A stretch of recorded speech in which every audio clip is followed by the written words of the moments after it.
ఏం చెప్పుకోవాలా, అందరికి ఏం చెప్పాలా, నాయనమ్మకి వాళ్ళందరికీ అంటున్నారు. నేను అన్నా వాళ్ళే అంత పెట్టుకున్నప్పుడు నువ్వు కూడా ఉందిలే, నీకేమన్నా వాడు మంచిగా తీసుకోవట్లేదా, మా అమ్మ మంచిగా ఉండదు కదా, వచ్చినప్పుడే పో అని చెప్పిన. అంతే ఉంటుంది పుట్టింది కదా, ఎందుకు ఉండదు. మరి మీ అమ్మ అట్లా మాట్లాడుతున్నప్పుడు నువ్వు మాట్లాడుతున్నావు, ఫోన్ మాట్లాడుకుంటే చాలా పెళ్ళైనాక తల్లిగారింటికి పోవాలని ఎవరికైనా ఉంటుంది. మరి మీ అమ్మ అట్లా ఏం చేస్తా కమ్ముకుంటూ మాట్లాడవాక కొన్ని రోజులు అని అన్నావు. నేను అందుకని ఏదైనా మాట్లాడండి, ఫోన్ రోజు చేస్తున్నాను, నేను ఆయనకు కూడా చేసినాను. వచ్చి మా అత్తమ్మని అడిగి తీసుకోవాలంటే నేను రాను, నేను అడగను.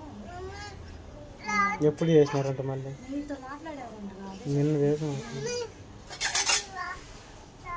అది ఏం లేదని నేను రాను, నువ్వేమన్నా మాకు చెప్పుకోమా అంటున్నానంట. నేను అదే అన్నా గమ్ముగా అయిపోయింది. ఇంకా నువ్వు కాలేజ్ కడుపుతున్నా కానీ దాకా చూడు, వాళ్ళు చూడకపోతే మేమే చూసుకుంటాం అని చెప్పి అంతే కదరా.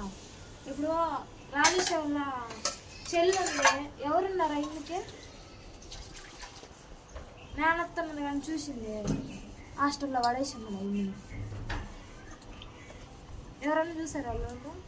ఇప్పుడు వాడేగా చూసుకుంటున్నా అంతే. కడుగు బాగా కడుగు. నేను అదే చెప్పిన, వాళ్ళ గురించి కూడా చెప్పిన రాజేష్ గురించి.